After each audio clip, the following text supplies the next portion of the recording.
18 juillet 1998. Le Stade de France explose. Zidane, Deschamps petit.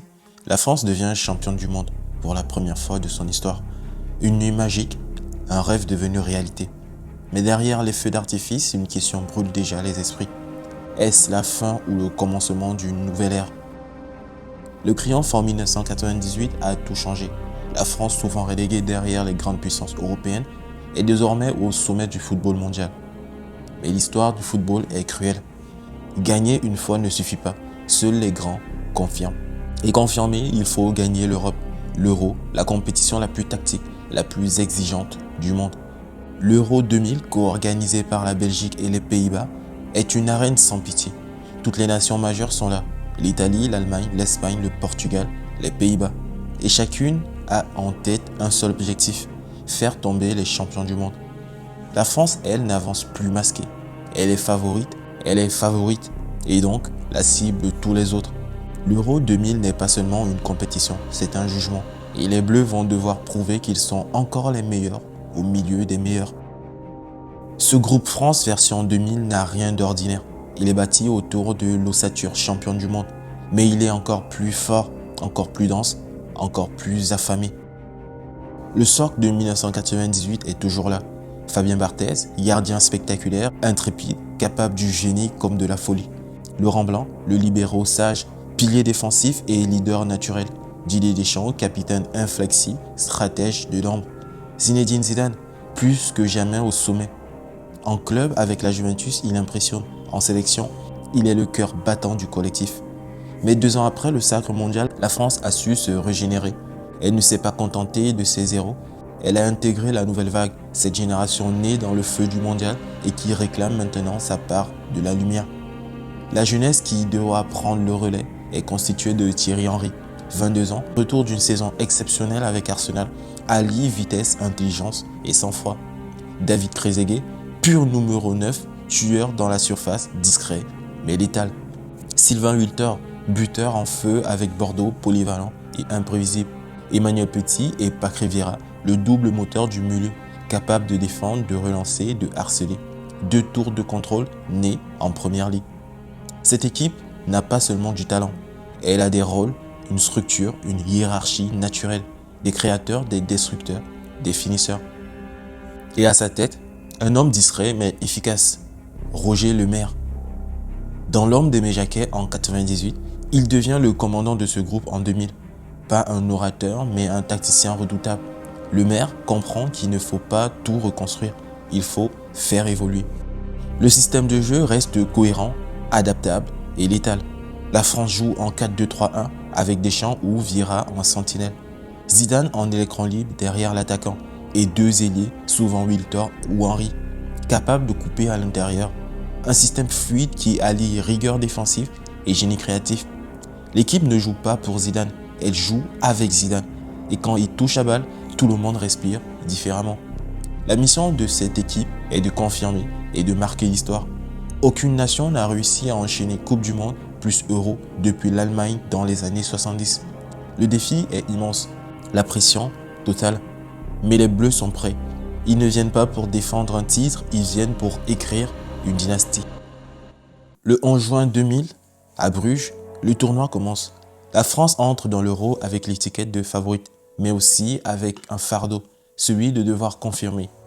Et dans un groupe relevé avec le Danemark, la République tchèque et les Pays-Bas, les Bleus n'ont aucun droit à l'erreur. Le 11 juin 2000, au stade Jan Bredel de Bruges, la France affronte le Danemark pour son premier match dans le groupe D.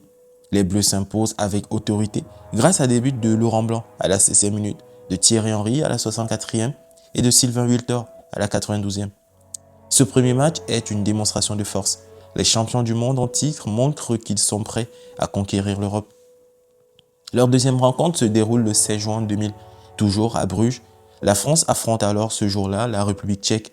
Thierry Henry ouvre le score à la 7e minute, mais les Tchèques égalisent rapidement. Youri Djorkaeff redonne l'avantage aux Bleus à la 60e minute de jeu, assurant ainsi la qualification pour les quarts de finale. Ce match est une bataille acharnée. Les Bleus montrent leur résilience et leur capacité à s'imposer dans les moments difficiles. La dernière rencontre se déroulera le 21 juin 2000 à Amsterdam. La France affronte les Pays-Bas dans un match sans enjeu. Les deux équipes étant déjà qualifiées, les Bleus s'avancent avec une équipe remaniée. Ils s'inclinent 3-2 malgré des buts de Christophe Dugarry à la 8e minute et de David Trezeguet à la 30e. Cette défaite n'entame pas la confiance des Bleus. Elle permet de reposer certains cadres en vue des phases finales. Le bilan de cette phase de groupe est clair. 6 points, 2 victoires et 1 défaite, 7 buts marqués, 4 encaissés. Ils termineront deuxième de leur groupe derrière les Pays-Bas. La France termine la phase de groupe avec assurance. Les bases sont solides pour aborder les phases éliminatoires directes. Le ciel est lourd, les visages sont fermés. Le rêve de doublé mondial continental entre dans sa phase la plus cruelle. Les matchs à éliminatoire direct. À ce stade, il ne s'agit plus simplement de talent. Il faut du sang-froid, de l'instinct et surtout de la foi. Le 25 juin 2000, au stade Breden, l'Espagne ce soir-là n'a rien d'un adversaire secondaire. Mêlée par Raúl, Guardiola ou Multis, elle est jeune cette équipe, ambitieuse et joueuse. Mais elle ne sait pas encore qu'elle va tomber sur une France guidée par un homme en état de grâce. Cet homme-là, c'est Zinedine Zidane. Le match démarre fort, les Espagnols pressent, les Bleus répondent avec lucidité. À la 32e minute de jeu, faute sur Djorkaeff à l'entrée de la surface. Un coup franc, Zidane s'en empare. Concentration, pas d'élan superflu, une frappe enroulée qui survole le mur et vient se loger dans la lucarne droite. But exceptionnel. Le stade explose, pas par surprise, mais par admiration. Zidane n'a pas tiré, il a sculpté un but. Mais la France retombe dans ses travers, trop passive, et à la 37e minute de jeu, Multis pénètre dans la surface, provoque une faute, penalty, qui sera transformée dans la foulée. Le feu et la glace, la magie et la fébrilité. Ce match est une balance bien fragile. La réponse des Français est immédiate. À la 44e minute de jeu, Wiltord déborde sur le côté gauche. Centre en recrée, Djorkaeff contrôle dans la surface et frappe. Le ballon file, 2-1. En seconde période, l'Espagne jette toutes ses forces dans la bataille. La France recule, résiste dans les arrêts de jeu, coup de théâtre, penalty pour l'Espagne après une main dans la surface. Raúl prend le ballon, le stade retient son souffle et il tire au-dessus. Les Bleus sont passés à quelques centimètres d'un gouffre, mais la chance ce soir-là portait un maillot bleu. La France s'impose, pas avec panache, mais avec courage, avec des nerfs d'acier. Ce match-là ne sera pas retenu pour sa beauté, mais il est la preuve que cette équipe sait survivre. Et dans un tournoi, parfois, c'est ce qui fait la différence. La demi-finale se jouera un 28 juin 2000 à Bruxelles. On pensait avoir tout vu contre l'Espagne, mais ce qui attend la France en demi-finale, c'est un tout autre défi. Le Portugal est l'équipe la plus séduisante du tournoi. Figo en maestro, Rui Costa en chef d'orchestre et Nuno Gomes en tueur silencieux. Et très vite, le danger se matérialise.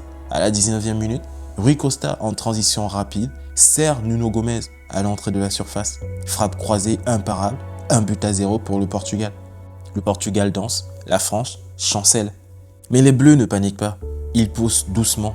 51e minute de jeu, Anelka se défait de 2 défenseurs, trouve Henry dans la surface, contrôle, frappe, enchaîné, but, un but partout. Le feu est réallumé. L'étincelle d'Henry relance toute une nation. Le reste du match est un bras de fer tactique. Figo inquiète Barthez, Vieira couvre chaque brèche. Deschamps sort, Pires prend sa place. Wiltord aussi en prépare les prolongations. Et à la 117e minute de jeu, tout bascule. Tir de Wiltord.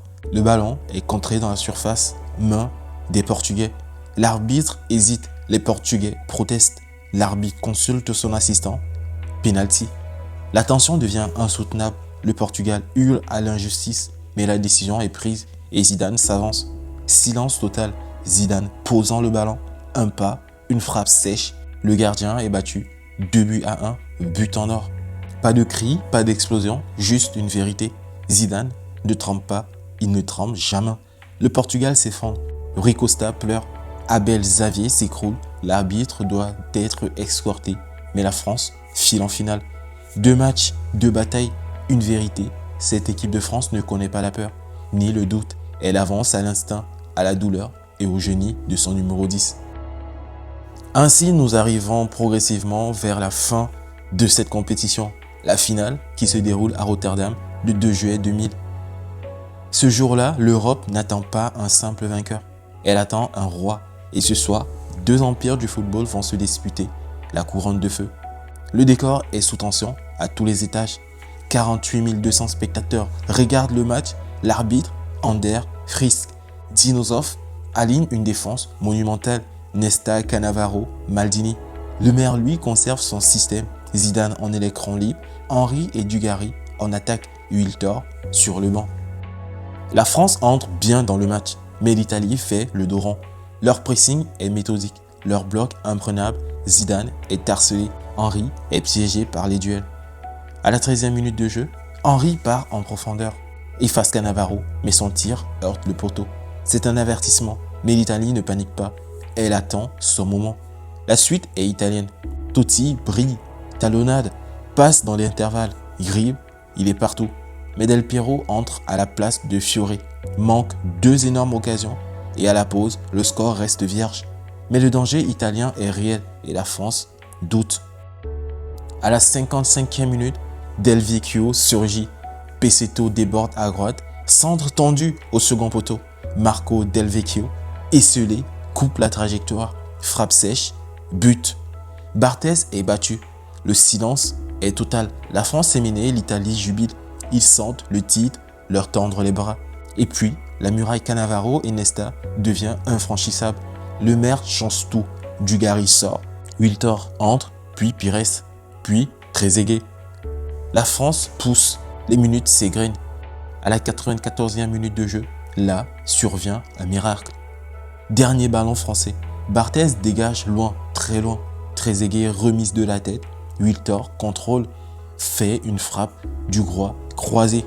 Buffon touche le ballon, mais ne le détourne pas. Et ce dernier entre dans les filets. Un but partout à la dernière seconde. Wiltord ramène toute une nation à la vie. Les Italiens s'écroulent au sol. La France a ressuscité. On entre en prolongation. Le doute a changé de camp.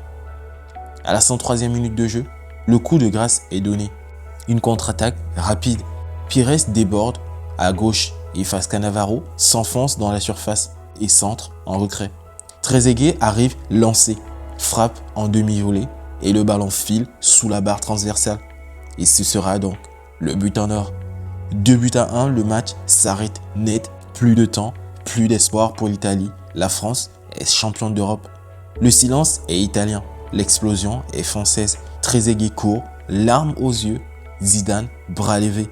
Cela est un doublé historique. La France est donc la première nation à réussir Coupe du Monde plus Euro consécutive depuis l'Allemagne en 1970. Zidane est élu meilleur joueur du tournoi. Trezeguet, Wiltord et Henry, la relève est affirmée. Deschamps, capitaine jusqu'au bout, soulève un deuxième trophée majeur en 2 ans. L'Euro 2000 n'a pas seulement couronné un champion, il a scellé une dynastie. Ce soir-là, à Rotterdam, la France n'a pas gagné, elle a survécu, elle a souffert et au bout de cette nuit insensée, elle est entrée dans l'éternité. Ce qu'a accompli l'équipe de France en ce 2 juillet 2000 ne relève plus du football, c'est l'histoire de la grandeur. 2 ans après avoir conquis la planète en battant le Brésil à domicile, les Bleus viennent de dompter l'Europe en renversant l'Italie dans les dernières secondes d'une finale de légende. C'est le premier doublé Coupe du Monde Euro réalisé depuis la RFA de Beckenbauer dans les années 70 et la première fois que ce doublé est accompli avec la même génération, le même noyau. Ce groupe-là, en 2000, incarne la continuité parfaite, un collectif mûri, enrichi et stabilisé. Deschamps, capitaine des deux cercles, tire sa révérence sur un dernier trophée. Zidane, au sommet de son art, est élu meilleur joueur du tournoi. Barthez, Thuram, Lizarazu, Vieira ou Henry, chacun a grandi entre 1998 et 2000. Et des visages nouveaux comme Wiltord, Trezeguet, Pires ou Anelka qui apportent fraîcheur et profondeur.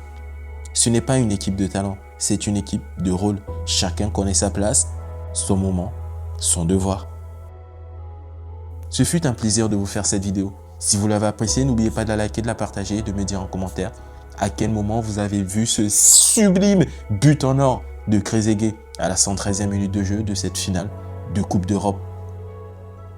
Sur ce les amis, je vous dis prenez soin de vous et Peace, la famille.